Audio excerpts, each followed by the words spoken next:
Assalamualaikum warahmatullahi wabarakatuh. Apa kabar teman-teman semuanya? Semoga teman-teman kabarnya semuanya dalam keadaan sehat walafiat ya. Karena itu nikmat yang kita senantiasa ada pada diri kita. Selain itu pula, jangan lupa kita minta kepada Allah supaya nikmat iman wal Islam juga tetap terjaga dalam diri kita. Oh ya teman-teman, hari ini kita akan belajar pendidikan agama Islam. Oke, kita lanjut.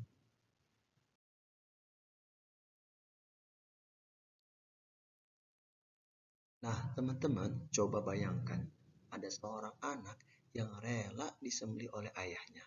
Oh, ada ya seorang ayah tega mau menyembelih anaknya. Kira-kira kisahnya seperti apa ya? Oke, lanjut.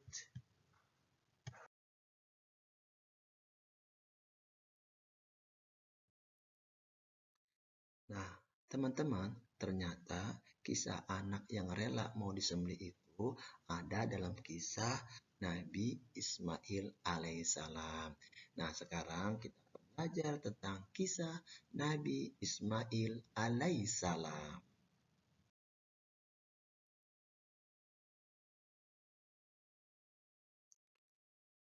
Kisah kelahiran Nabi Ismail alaihissalam. Nabi Ismail alaihissalam dilahirkan dari rahim seorang ibu yang bernama Hajar dan ayahnya bernama Nabi Ibrahim alaihissalam. Nabi Ibrahim alaihissalam diperintahkan oleh Allah Subhanahu wa taala pindah bersama istrinya Siti Hajar dan anaknya Ismail ke Mekah. Pada waktu itu, daerah Mekah daerah yang tandus dan gersang. Pada suatu hari, tiba-tiba Ismail nangis kehausan. Ibunya Ismail, yaitu Siti Hajar, kebingungan karena tidak tahu kemana mencari air di tempat yang gersang dan tandus.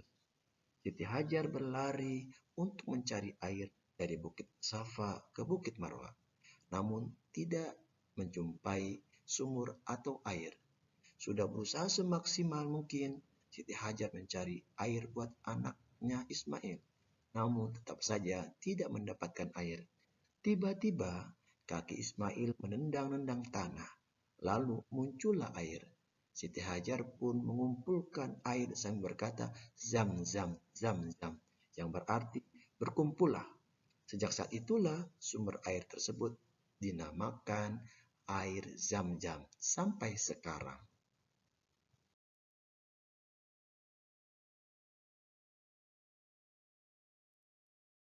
Selanjutnya, pengorbanan Nabi Ismail alaihissalam. Nabi Ibrahim alaihissalam bermimpi disuruh menyembelih Ismail. Pada saat itu, usia Nabi Ismail baru 7 tahun. Pada mulanya, Nabi Ibrahim alaihissalam tidak percaya mimpinya itu dari Allah Subhanahu wa taala.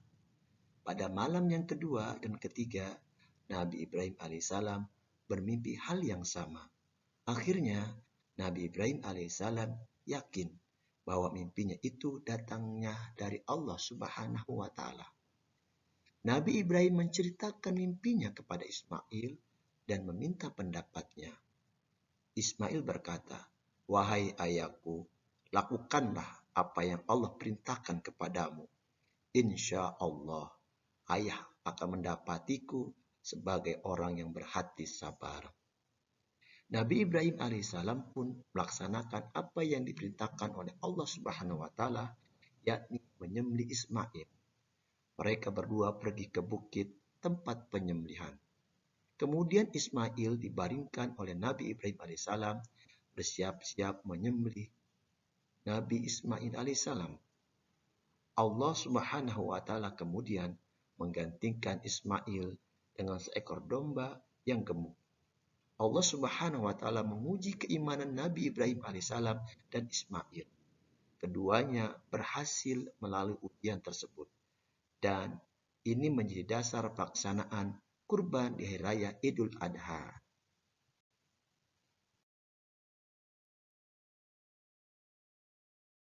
Nabi Ibrahim alaihissalam dan Nabi Ismail alaihissalam membangun Ka'bah. Nabi Ibrahim alaihissalam mendapat perintah dari Allah Subhanahu wa taala untuk membangun Ka'bah di Mekah. beliau mengajak Nabi Ismail alaihissalam untuk bersama-sama melaksanakan perintah Allah Subhanahu wa taala. Ketika bangunan Ka'bah semakin tinggi, Nabi Ibrahim alaihissalam memerlukan batu untuk berpijak. Kemudian Nabi Ismail alaihissalam mengambil sebuah batu besar untuk ayahnya. Batu itu kemudian disebut dengan Maqam Ibrahim.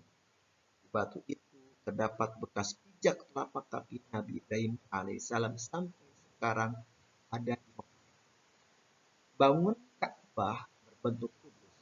Pada salah satu sudutnya terdapat batu hitam yang disebut Hajar Aswad.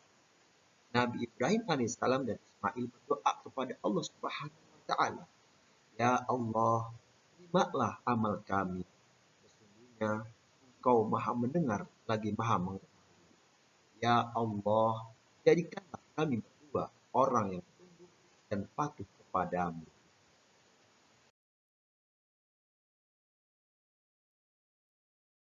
Ka'bah berada di Mekkah. Ka'bah menjadi kiblat umat Islam di seluruh dunia, tempat tawaf bagi umat Islam yang sedang melaksanakan haji dan umrah. Ka'bah sekarang berada di dalam Masjidil Haram.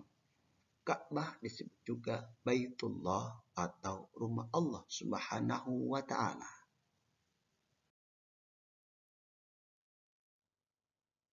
Keteladanan Nabi Ismail alaihissalam antaranya adalah yang pertama, rela berkorban dan taatnya kepada Allah Subhanahu wa taala dan ayahnya yaitu Nabi Ibrahim alaihissalam, sehingga keduanya disayangi oleh Allah Subhanahu wa taala.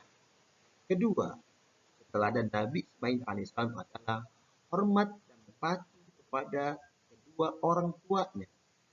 Nabi Ismail alaihissalam adalah contoh anak yang berbakti kepada orang tuanya. Ketika Nabi Ibrahim menyampaikan perintah penyembelihan, Nabi Ismail alaihissalam menerima dan melaksanakan dengan ketaatan tanpa ada keraguan sedikit pun. Inilah keteladanan Nabi Ismail alaihissalam.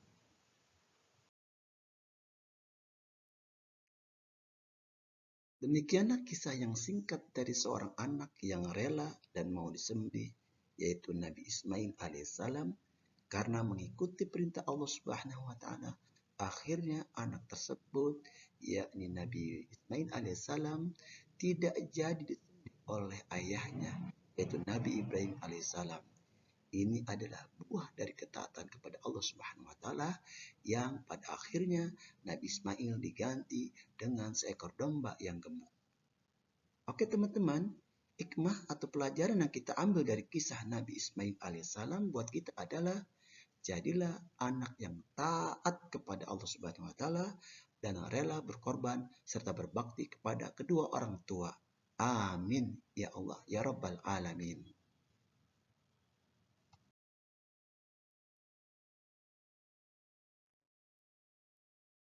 Nah, teman-teman, jangan lupa ya dipoto dan dikirim ke MS Team tugas PAI di buku paket halaman 161. Oke.